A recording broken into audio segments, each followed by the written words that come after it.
Hey guys, Dave Keller here with StockCharts.com. Thanks for joining me for this special edition of the Final Bar. This week we're talking about 5 hidden features of StockCharts.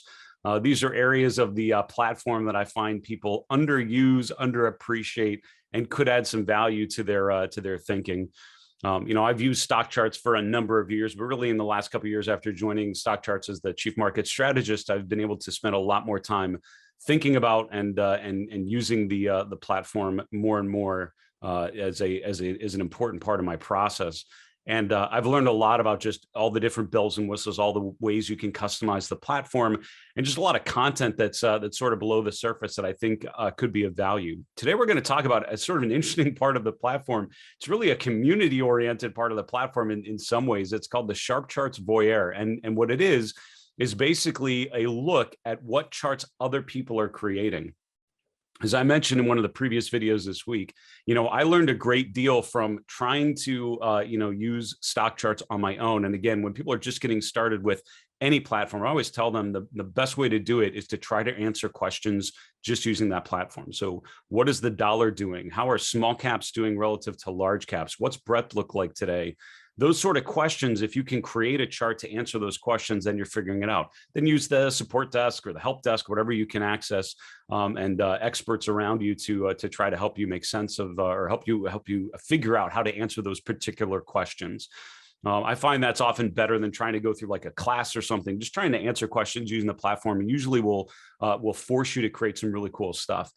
The other good thing is we have a lot of experts using StockCharts, sharing our charts on social media, and places like Twitter can be a good place to see what some other users are using. But we actually have a built-in part of this StockCharts platform, which shows you some of the charts other people are creating.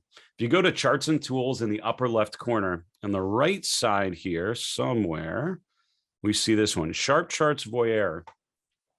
What this basically does is every couple of seconds, it's going to show me a new chart. I'm going to make it a little longer just so we're not getting whiplash watching these things fly by, but you can have it just rotating through charts, and we'll refresh them regularly to give you new charts to look at. But what this is basically doing is actually showing you charts that other StockCharts users have created recently, and we show you the charts. We strip out all the identifying information, so no annotations, no words or anything that someone will put on for privacy. However, we show you the charts that people are creating. And initially when I looked at this, I was thinking, what's the point of this? And then I started watching it, and I found I was able to come up with really cool ideas of ways to set up charts. Because what you'll find is there are a bunch of people out there that have used StockCharts a lot longer than you have. They're able to create some really cool visualizations. By the way, as this is going on, it's just going to go, if you hit pause, you can hit pause and hold off for a minute. So, for example, I'll just go through a couple of these and share with you some of the things that I would take away from how people have set this up. So this one is, instead of looking at the open, high, low, close, this is what we call the high, low, close bar. So it gets rid of the open. It's just looking at the high, the low, and the close. And I'm thinking, it's like, I actually don't use that chart style very often. I could see the benefits of just kind of simplifying a little bit and looking at that, which is kind of an interesting one. And also the fact that the indicators can be above and below the price. This next one, as I go to the left here, same idea, right? There are indicators above the price action as opposed to below. Why this is helpful, and this is a trick that Grayson Rose and Gaddis Rose have shown me. I would always put price on the top of my charts and then indicators at the bottom, just because that's how I learned technical analysis. That's how I've always done it. I start using StockCharts, and I find a lot of people use the top and the bottom a little more interchangeably. And I wondered why that would even make sense. It was a little disorienting to me. Then I started watching Gaddis Rose and Grayson Rose use some of the charts that they talk about in their work. And I found that if I'm focused on relative strength, one of my favorite charts that Gaddis shared with me was actually having all the relative strength parts at the top. So looking at the stock versus the sector, the industry versus the sector, and I'll show you the exact chart I'm talking about. I even saved it. I was so impressed with it. I actually saved it as a chart style just called Gaddis because I was like, oh, this is really good.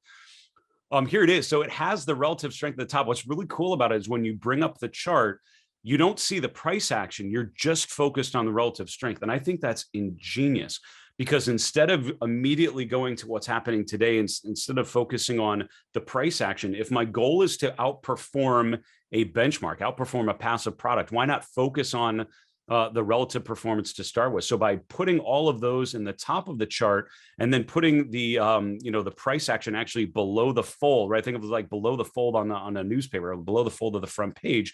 It makes you focus on that. And if you look at a series of charts, put in a chart list and look at this particular chart, it's really, really helpful because you can actually go through and just focus on the relative patterns on all those different names. So this is actually a great reminder of that. This one is actually, this indicator here, by the way, is the Chand trend meter, which is a really cool color-coded trend following indicator that I'm remembering I don't use nearly often a lot.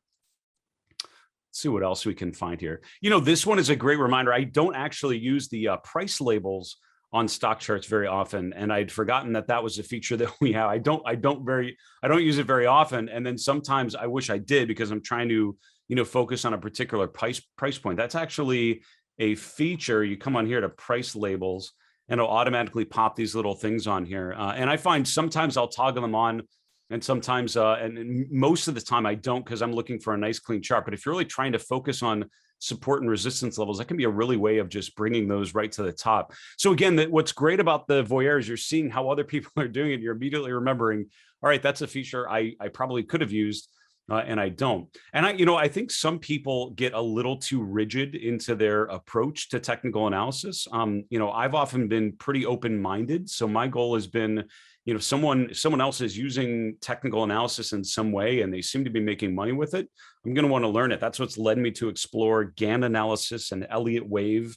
and market profile and point and figure charts. And some of those I have learned a lot about and have decided it's just not going to be part of my process. I'm okay with that. Some of those things like point and figure, I remember spending a lot of time earlier in my career digging into point and figure methodology and really coming away feeling it was a really good way of simplifying the idea of breakouts and breakdowns, and screening using point and figure charts was a really helpful way of making sense of things. So I find if this can help to point you in a direction to learn more, it can be very, very helpful. So again, this will automatically cycle through a bunch of charts. You can also, go left and right and start picking some of these different, picking the charts one by one and just looking for ideas. Now, what happens when you start to see something like this one, accum dist, and you're wondering what exactly this is? By the way, this is the accumulation distribution indicator. Really interesting right about now. Look at the rotation on AEE. Amarin Corp, which is a utility stock, from distribution phase to accumulation phase. Look at that rotating higher as the price was relatively stable. You have the accumulation distribution improving. So what is that indicator and why is it on this chart? Why is someone using it? This is where our chart school section can be really, really helpful. So you can just type the indicator or whatever you're looking for at the top there. You'll get some chart school articles that explain what that indicator is and explain the methodology, give you the formulas, and show you some examples about how to use it.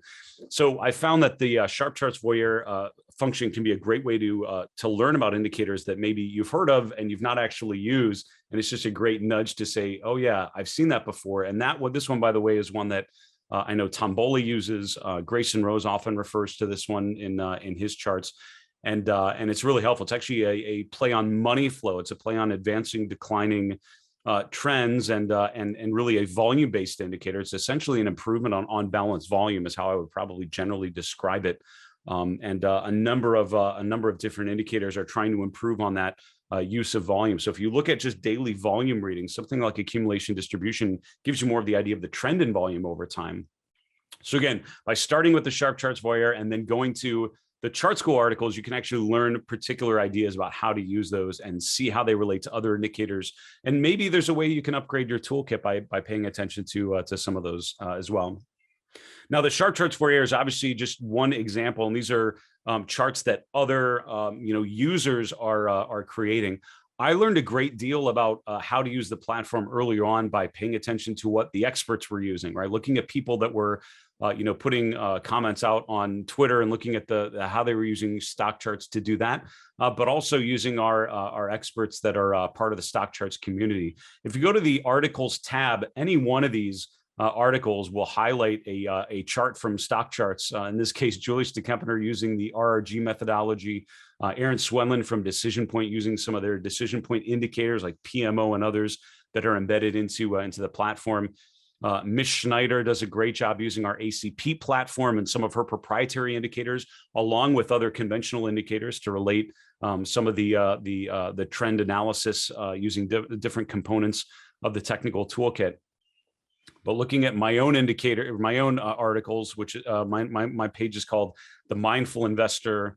The Mindful Investor. If you click on one of these, you'll see the actual charts that I'm using. A lot of times I'll link to the chart as well, but you can just see some of the ways that I'm using SharpCharts and using StockCharts as a platform to look at some of these long-term trends and how they've evolved. And I'll also highlight some of the features of the platform that I've been using. Or one of the other 5 hidden features we talked about is the comparative gallery view. And so I was talking about that in this comparison, looking at technology versus utilities. So I would encourage you to start with the SharpCharts Voyeur. Don't forget about our experts on the articles page, and also, of course, on StockCharts TV, that every day are sharing how they're using the StockCharts platform. And really, they're sharing market expertise, they're showing market wisdom and market analysis. They're telling you what they're seeing. So for this example, looking at the chart of Bitcoin, but this will give you an idea about how I've set up my chart. You can see how I'm using annotations and how I'm using text, how I'm using indicators and relating all of them together. And again, one of the ways you're going to learn, I think, how to use StockCharts more effectively is to look at something like this and try to recreate it in your own login. Try to build a chart that tells this story for you. And that's how you're going to be able to upgrade your use of the StockCharts platform. I hope this is an interesting look at one of the particular features on our platform called the SharpCharts Voyeur. It's a great way to see what types of charts others are building, just to nudge your thinking and to break you out of your routine, to start of be a little more open-minded about the possibilities of market analysis and really the technical analysis toolkit. For StockCharts.com, I'm Dave Keller. Be safe, be well. We'll talk to you again soon. Hey, Grayson Rose here with StockCharts. Thank you so much for watching. I hope you enjoyed that video. If you did, consider giving it a like down below, maybe leave us a comment, and if you're new to the channel, you can subscribe at the link up above. We're gonna bring you daily content from an incredible collection of technical analysts and financial experts.